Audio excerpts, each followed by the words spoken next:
No matter who you are or where you go, heading outside is always worth it. Welcome to Humans Outside, where we're using the Humans Outside 365 Challenge to build a life around spending time in nature while learning from fascinating outdoor-minded guests. I'm Amy Bouchatz. I've let curiosity be my guide as a journalist for 18 years. But life, including my husband's war injuries, had burnt us out. So we moved sight unseen to Alaska to see if a change of scenery and new focus on outdoors was just the shift we needed. Since September 2017, I've spent at least 20 consecutive minutes outside every single day, no matter what, to explore how nature can change my life. Ready to hear from experts and outdoor lovers who make heading into nature just a part of who they are while we work to do the same? Let's go! Meditation, mindfulness, forest bathing, rewilding. These can sound like terms and practices done by other people. You know who I'm talking about, right? People who are more connected to nature than we are. People who have time on their hands for those kinds of things. You know, other people. Not me, not you. Not people involved in a modern life with modern concerns and problems. But Micah Mortali disagrees. The dean of Kripalu School of Mindful Outdoor Leadership, he's also author of the book Rewilding, Meditations, Practices, and Skills for Awakening in Nature. Today, Mike is going to guide us through a practice of why modern people should build a rewilding connection to nature and how to make it happen. Micah joined me to record an episode of Humans Outside, this episode, and for the first time ever, after over 200 episodes, the recording didn't work properly. Tech problems happen, right? And we're all humans here, that's the point, so sometimes things don't go exactly according to plan. And that's okay. That means we're diving in here with Micah a few minutes into my conversation with him, not at the very, very beginning. This is going to be a little weird, but I know we can handle it. Where he's joining us here is in describing his favorite outdoor space, so towards the beginning of the episode, a spot near his home in the Berkshires. So, let's pretend you're walking into a conversation that has already gotten started a little, but it's not too late to listen in. And truly, this one is worth hearing. Here's Micah. With beautiful moss-covered stones, and it's protected by massive eastern hemlock trees, which are very special trees to me. It's a place where I can sit and listen to the sound of the rushing water. It's a place where I can lean my back against the trunk of one of these incredible beings, the hemlock, and where I can do one of my favorite practices, which is sit spot practice, just being still and listening and observing and just allowing my body, my physiology, my consciousness to begin to align with the rhythm and the cadence and the presence of the natural world in that place. It's a place where I can get in touch with myself and slow down, log off of the World Wide Web, log on to the Wood Wide Web, and experience peace, tranquility. It's a place where I get in touch with the quality of purity. The water there feels so pure. And I think for a lot of folks, the quality of purity, of feeling close to that essence of nature's purity is something that's really needed. It's so easy to feel so bombarded and overwhelmed with the human world these days. So yeah, that's my favorite place, along the Shadow Brook here in the Berkshires. I feel like even not having a sit spot or not doing that stillness practice, you're walking through maybe a nature trail or some sort of wooded area like I do here near my house. I have a high school cross country track. And unlike some places in the US where the cross country teams run on golf courses or manicured spaces, here in Alaska, they run on trails that are adjacent to the high school. And so it's essentially my own personal wooded trail when they're not out there. And I have this moment while walking often, about, I would say maybe 10-15 minutes into a walk, where you kind of just feel this welling of breath and you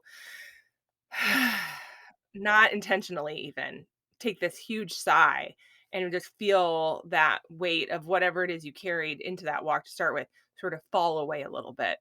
And it's a wonderful feeling, especially if you happen to take time to notice that it's happening. So, can you tell us, how did you become somebody who likes to go outside?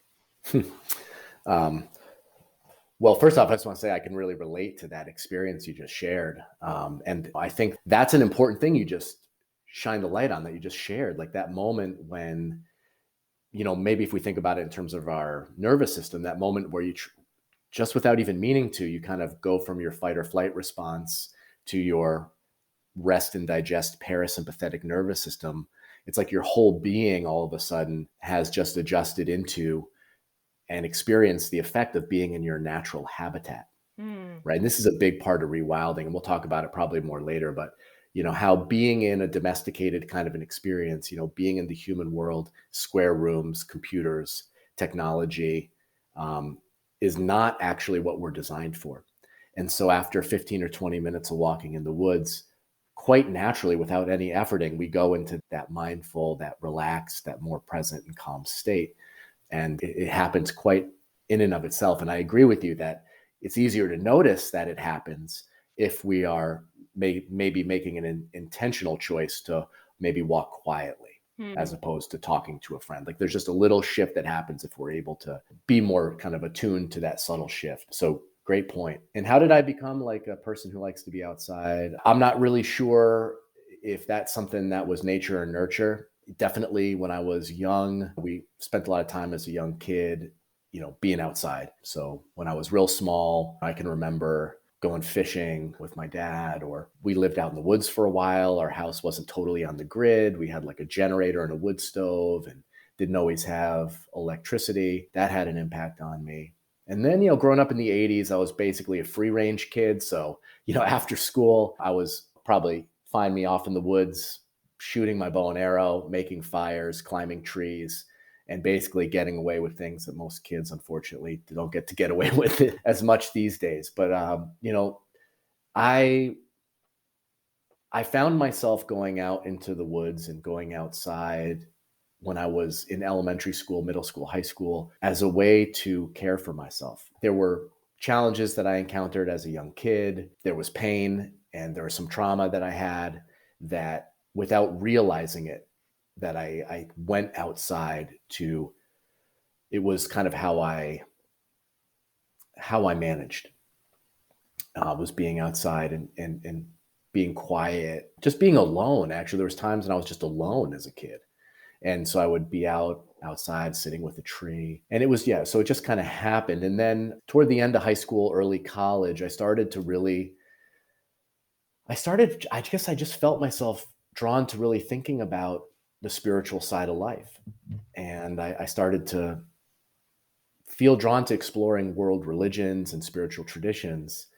And I took a year off from college because I just felt lost after my freshman year and I wasn't sure what I was doing. Took a year off and started reading about Zen Buddhism and the beat poets and went off on this whole exploration. And it was around that time that I decided to actually major in religion.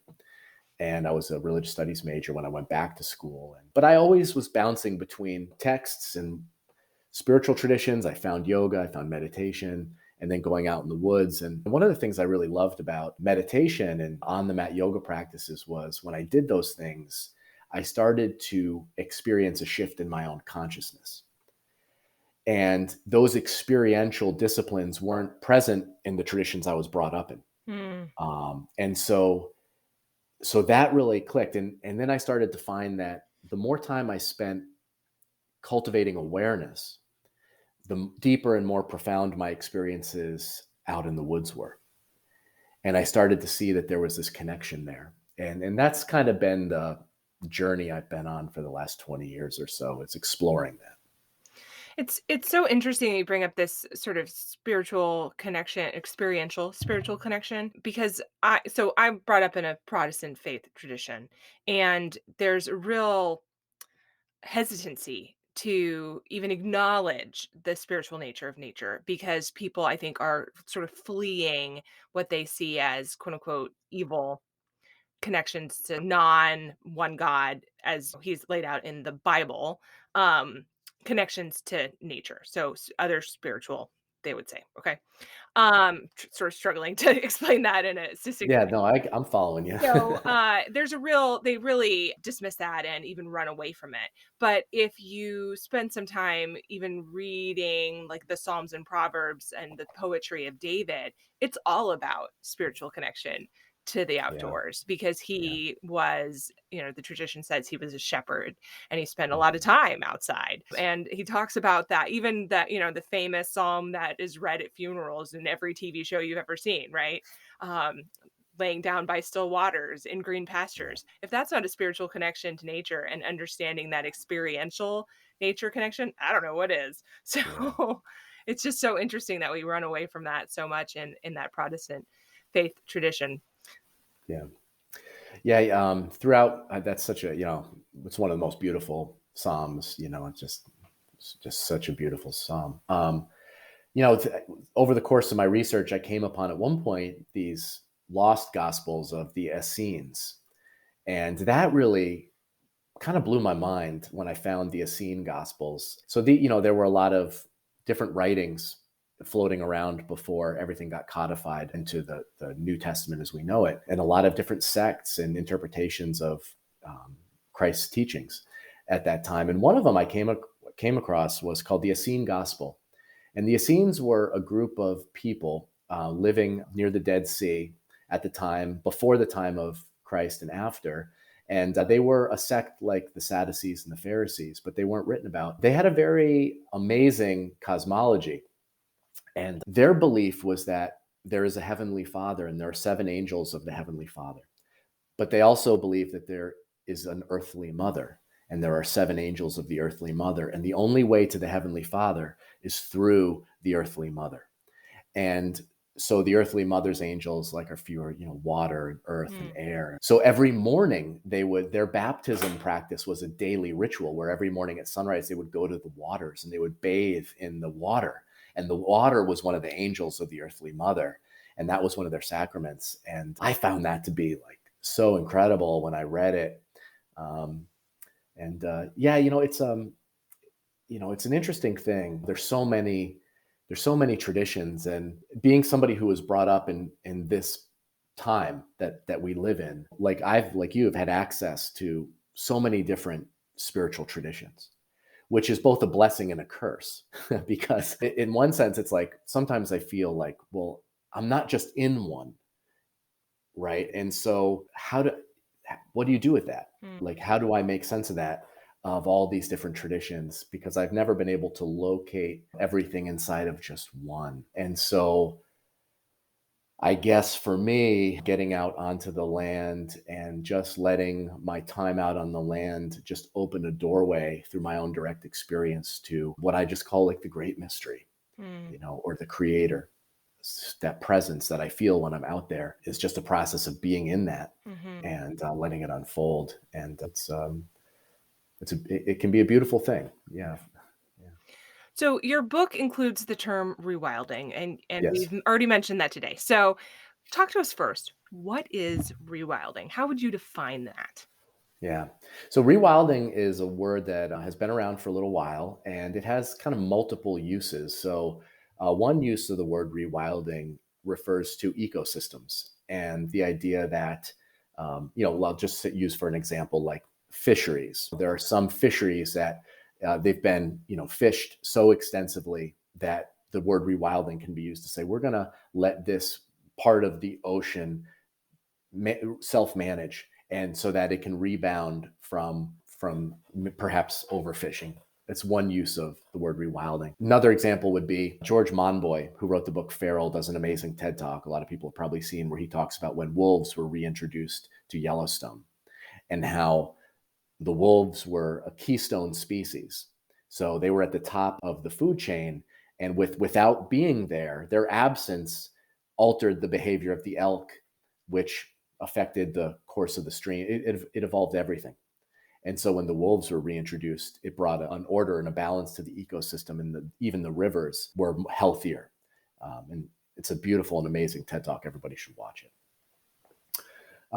I talk more in the book about human rewilding, which is it's based on this idea that if we look at modern life, let's say since, I mean, you could even go back to the beginning of the agricultural revolution, when human beings were no longer hunter gatherers and we started to kind of settle more in a place, and we started to produce more food than we needed. We had a surplus, and that led to sort of a hierarchical, more complex society.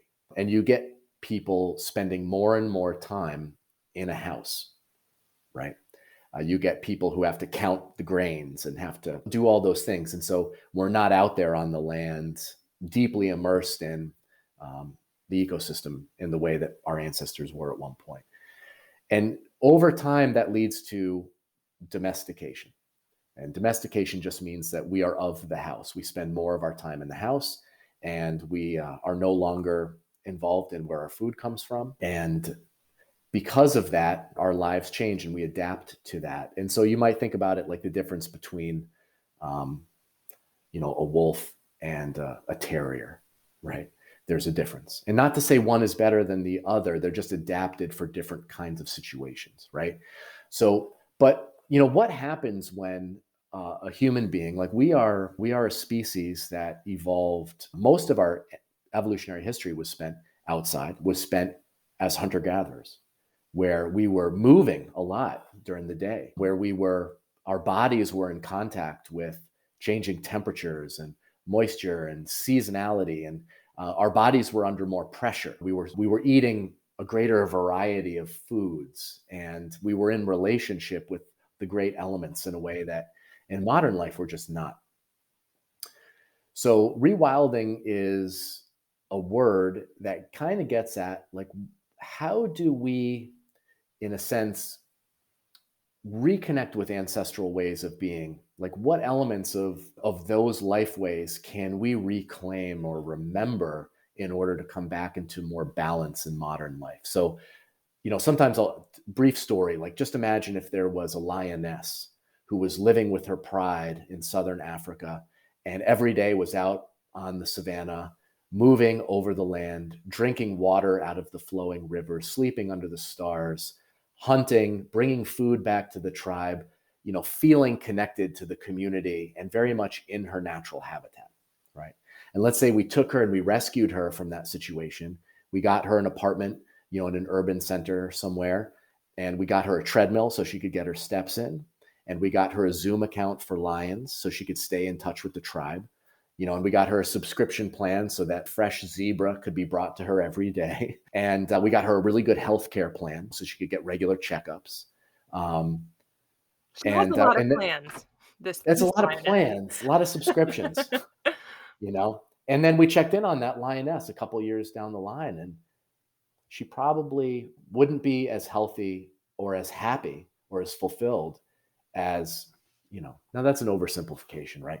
Like there's a lot of positive things to modern life. So I'm not trying to paint it all as one thing, but over the last few years, so many of us the average American spends more than 90% of their lives indoors.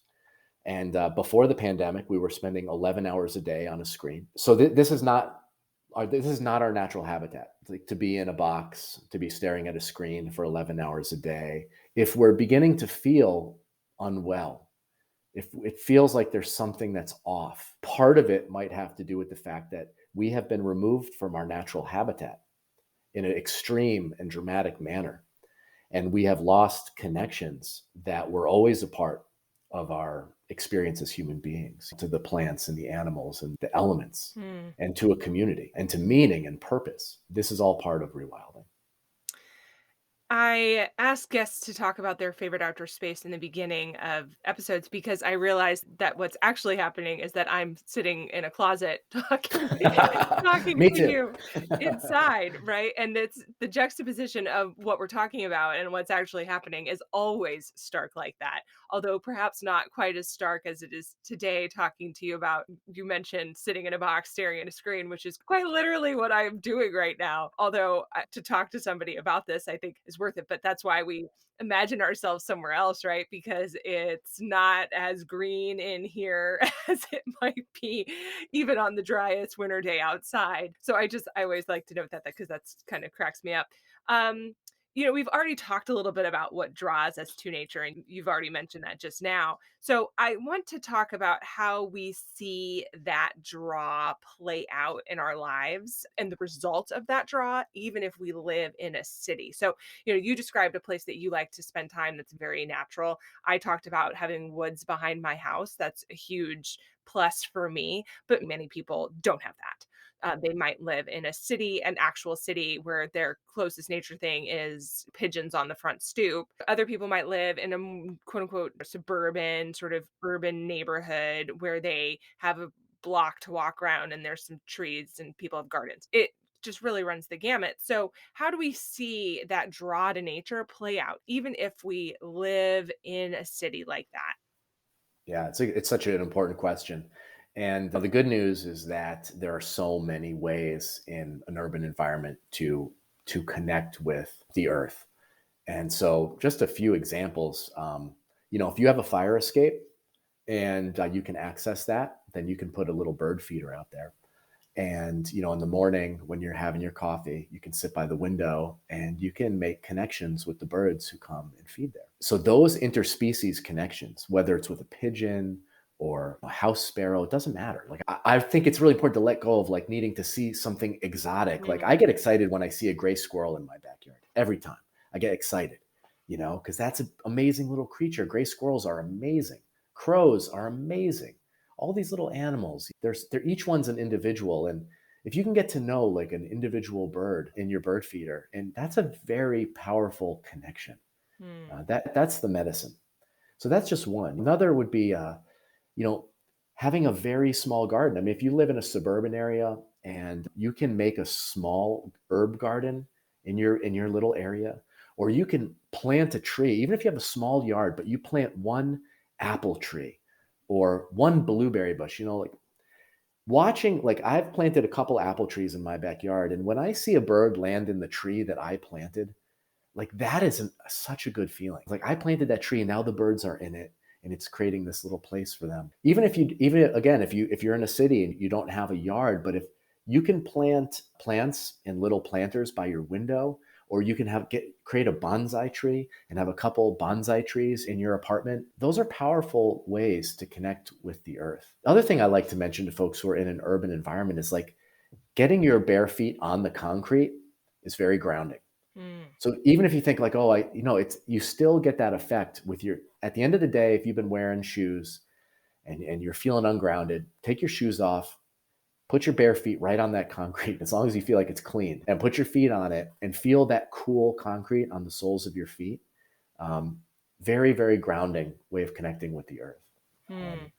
One other option I'll mention is something called sky swimming, where you just put your gaze up in the sky. You might not have green space to look at, but if you can catch the sky, and whether it's cloudy or blue, it doesn't matter. You just like drop into fascination attention and just let your attention wander. Notice the shapes in the clouds, notice what's going on in the sky. That practice of just fascination attention, when you feel burned out from working on your computer and you just look out the window, and give yourself 5 minutes or so to just let your gaze, like this is the hunter-gatherer mindset. It's like you let your attention go wherever it wants to go. You're not trying to control it, right? You just scan your environment. Anything beautiful, anything interesting, anything fascinating, let yourself be pulled into it. And that can be a very restorative practice. So there's lots and lots of ways. Hmm. I heard a podcast recently about productivity. It was on one of Brene Brown's podcasts, who I'm a Brene Brown junkie. So, no surprise there, but they were talking about your focus being like a flashlight. And the larger point here is that multitasking is really impossible because you're getting something done is about a flashlight. But she also talked about broadening the flashlight to be sort of sweeping the room. So instead of a single beam on whatever you're doing right now, it's this broad light. And as you were talking about that soft fascination, I was thinking about using that break time, in between tasks or whatever, to broaden that flashlight to encompass whatever it is in my view. as opposed to shining it very hard on something that I'm doing. And I know that I personally tend to be a very strong single focus flashlight person, right? I have that laser beam. It's not even a flashlight, it's like a laser. It's burning a hole in whatever I'm doing.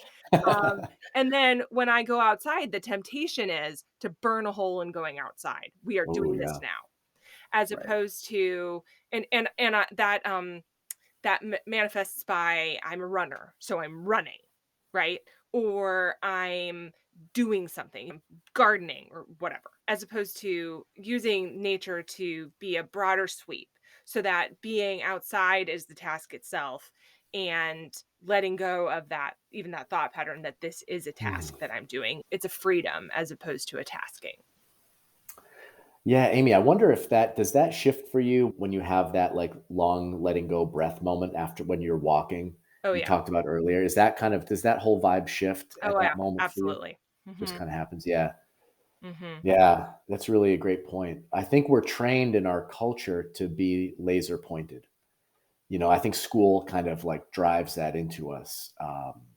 We got to stay focused, stay focused, stay focused. Here's the funny thing, just to kind of bring it to meditation. So the reality for many people these days is that you spend pretty much 8, 9 hours a day being hyper focused, right? And then 5 o'clock rolls around and you go to a meditation class and you're asked to sit down and hyper focus on your breath for another 45 minutes. Or you go into a yoga class and it's like you're asked to be hyper focused again. Hmm. Okay. And this is something I started to realize a few years ago was like that's actually more of the same thing, although Hmm. you're getting other benefits. So not to discredit like the benefits you get from, but we're just hyper focused, hyper focused, hyper focused all the time. And this broad sort of soft awareness, this wide angle awareness, which in a lot of nature connection traditions is referred to as wide angle vision or owl eyes, right? When Mm-hmm. you go outside and rather than laser in on that house sparrow that's out there, you actually soften your awareness and your gaze and you become aware of the whole field of your vision. So you're not focusing on any single point. And what happens when you drop into owl eyes is any movement in your whole field of vision will jump out and you'll notice it better. And so this is like how people spent a lot of their time once upon a time is in this wide angle state of vision. Um, it's a different kind of way of seeing. And I think after a period of prolonged focus, we need to drop into more of a soft gaze and more of a being as opposed to more of a doing state. And this is why I think after 8 hours on the screen, a lot of people, and this is why I created the Mindful Outdoor Leadership School at Kripalu, was I wanted to offer something where folks could have an alternative where they say, like, I've been inside all day. Mm-hmm. I've been sitting at a desk all day, been on a computer all day. I don't want to go inside and sit to meditate or to do a yoga class. Like, I actually want to go outside. I want to walk, but you can be so mindful. You can get so connected out there. Mm-hmm. And so it was a way to try to bring a little bit of balance and try to find the mindfulness that's actually really organically present when we're actually in our own natural habitat. So mindfulness becomes less of like I'm going to be mindful, and it becomes more of a, as you said so eloquently at the beginning, like, oh wow, I've been walking for 15 minutes and now I'm just here. Mm-hmm. And I didn't have to try to make that happen. Mm-hmm.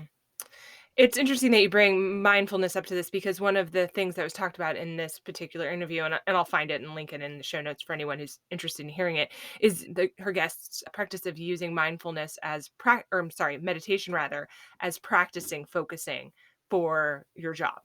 So, or for whatever test you're trying to do. So she uses a meditation practice to make her have a better ability to shine that flashlight on one thing or that laser on one thing at a time. And as you were speaking, I realized that's really why I buck against wanting to do meditation because I'm so tired.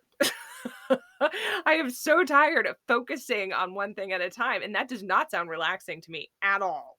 That sounds like me continuing to do what I've been exactly what you said, continuing to do what I've been doing all day long, but now with my eyes closed and sitting on the floor or something, right? Like it doesn't sound not only does it not sound fun, because fun's not the point, but it doesn't sound restful or like a practice that would benefit me because I'm already doing it, but not in a way that brings health.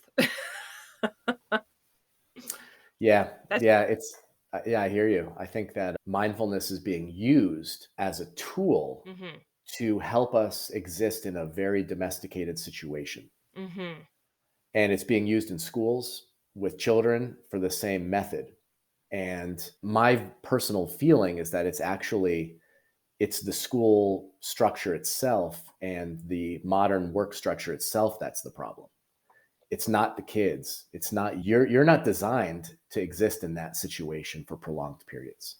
And so I think mindfulness being used in that way is well intentioned and I think oftentimes is effective.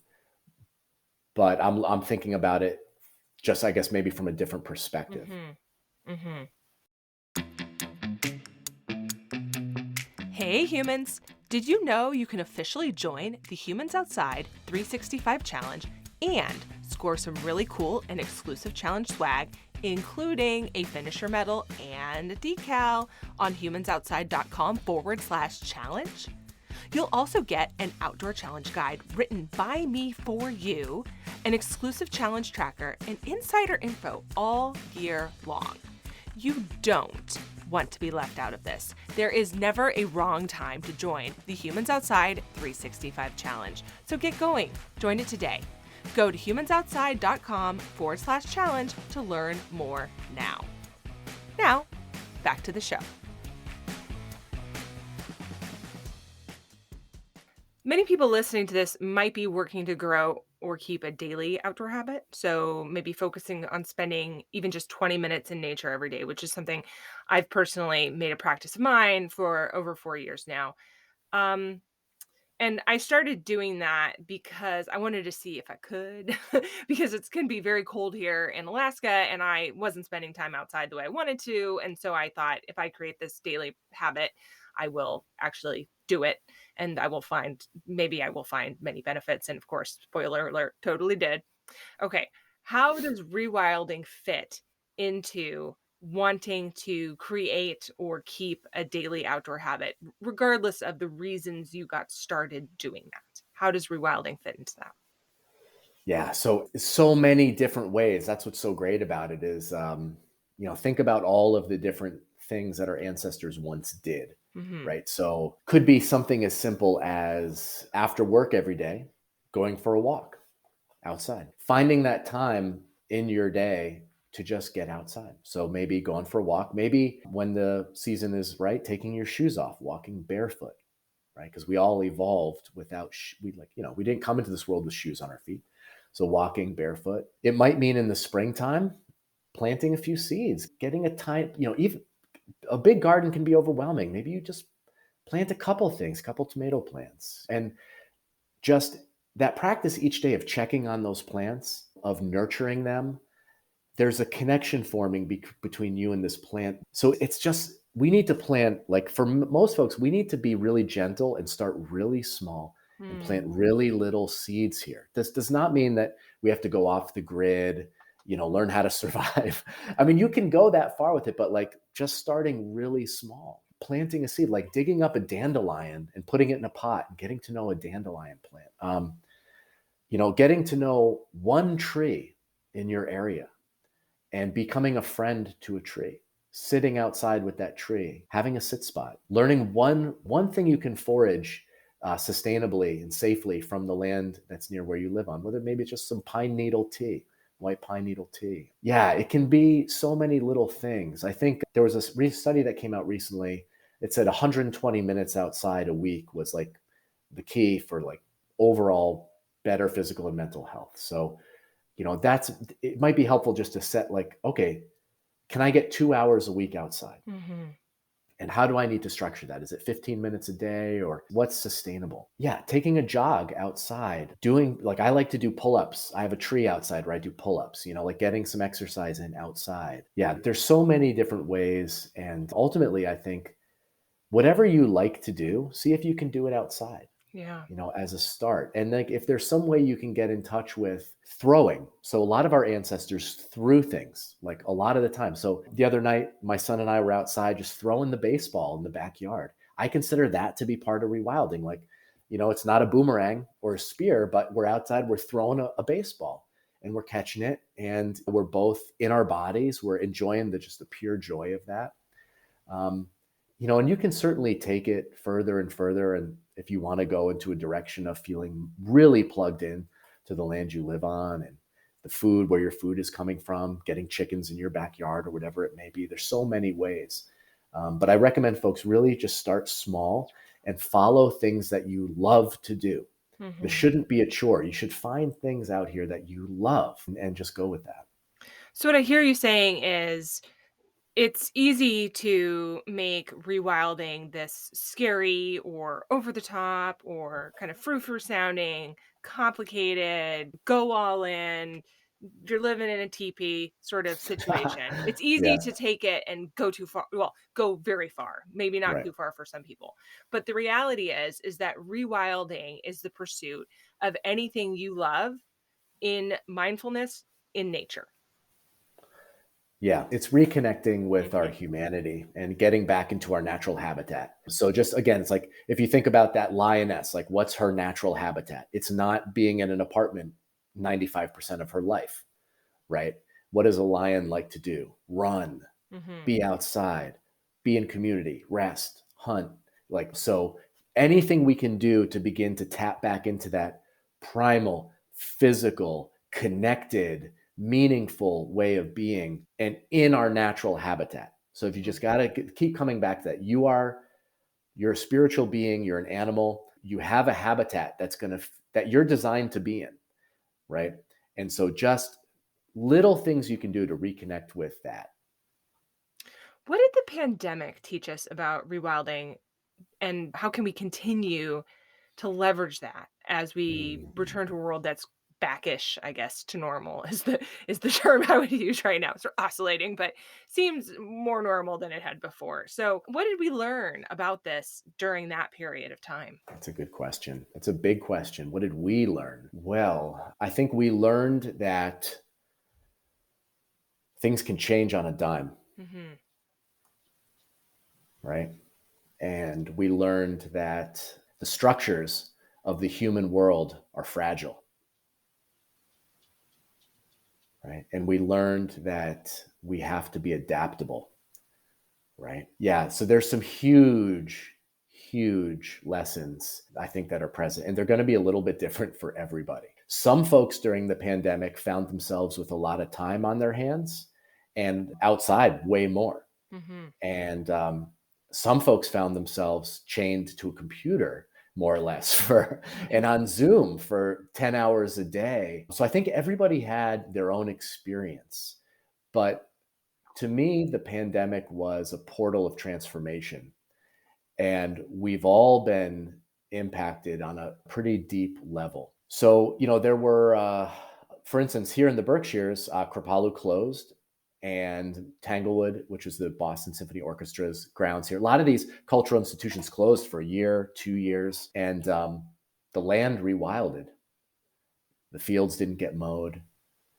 Um, the human baseline. I remember driving into Lenox one morning during the height of the lockdown, and it was like a Tuesday morning at 8:30. And normally it'd be hustling and bustling, school buses coming in, parents driving. It was a ghost town. Hmm. And from like my sit spot practice, I was like, what disturbed the human baseline? Because Hmm. if you go out into a sit spot and you become accustomed to a place, you'll notice that on a particular time of the day in a particular season of the year, there's like a baseline of activity. You might have the robins all out and they're all doing their thing, and the squirrels are gathering, and then you go out there one morning and it's just nobody's there. Sure. Nobody's talking. It's silent, right? And then you go, what disturbed the baseline? And then you see the red-tailed hawk fly through the yard. It was the hawk, right? So for our human baseline, it was like, why isn't anybody out this morning? What's going on? It was like, oh, it was that COVID-19 disturbed the Hmm. human activity. So, we are subject to those kind of big disturbances, just like our friends in the more than human world are. And the pandemic was like that hawk, that just came through, and everybody was sort of hunkered down and waiting and watching. So it's a huge question. We could talk all day about that one, but I hope that what it has done is, I think it's probably caused a lot of people to reflect on their lives and how they want to spend their time and how they want to live. Yeah. Can you offer us 3 or 4 tips sort of as a final thing here today on rewilding a modern life right where we live, sort of going back to this idea that not everyone has the convenience of or the luxury of having these super wild spaces nearby. So you touched on bird feeder on your fire escape or things like that, but maybe just 3 or 4 Yeah. succinct tips. Yeah. Get to know one tree, Mm. one species of tree. Learning to befriend trees and getting to know the trees is a doorway to so much connection in the more than human world. Spend time with fire. If you can bring the element of fire into your life, whether that's a beeswax candle that you gaze at as it's getting dark outside with a good book, or whether that's like getting a little fire pit for your backyard, learning to birth a fire and create fire and responsibly and safely hold fire is a very important skill, and a portal to deeper states of connection. So that's another one. I would say, like, if you can get a sit spot practice in as part of your daily routine, whether that's like in the morning while you're having your coffee, sitting on your back stoop or looking out the window and just really observing, being a witness to the normal activity of the place where you live at that given time. That's a really powerful practice. And then another one is walking barefoot. If you can get your shoes off and get your feet on the ground as much as possible, that's a really simple, easy rewilding practice. And then I think I'll just end with breathing. If when you're outside, anytime you're going for a hike, anytime you're sitting outside, if before you begin that walking, whatever it's going to be, if you can take a few deep breaths and then make the practice of breathing with awareness like a touchstone for you as you walk through the forest or wherever you're walking, whether it's the beach, whatever the ecosystem is. Staying connected to your own breath will help you to stay in the present moment, and it'll help you to be more aware of what's going on around you and more connected. Those are great tips. Thank you so much. I'm going to implement some of them this very day. See how it goes. Maybe I'll report back. I'd love to hear how it goes, Amy. As a final thing today, can you walk us out with a favorite outdoor memory of yours? If you close your eyes and pictured somewhere you just like to go back to, mine is I like to imagine myself just walking through a field of wildflowers, not wildfires, different. A field of wildflowers that I saw on a long run one time. Where are you and what are you doing? What is that memory? Yeah, one of the things I really like to do is just sit in my backyard and look at the mountain. I have a little mountain behind my house, and sometimes I just like to go out there at the end of the day and just sit in an Adirondack chair and just mountain gaze, and just watch the wind move across the forest and watch the way the light plays off of the trees and notice what birds are around. Yeah, that's a very peaceful and grounding practice for me. Micah, thank you so much for joining us on Humans Outside today and sharing these important tips on rewilding and insight into this spiritual nature of being outside and mindfulness and grounding. We sure appreciate your time and expertise. Thank you. Oh, it's my pleasure. Thank you so much for having me on. I really enjoyed our conversation. Thanks so much for listening to this week's episode of Humans Outside. If you've enjoyed this episode, give us a little love and leave a rating and review to make it easier for others to find the podcast too. What you say matters. It really truly does make a difference. And until next time, we'll see you out there.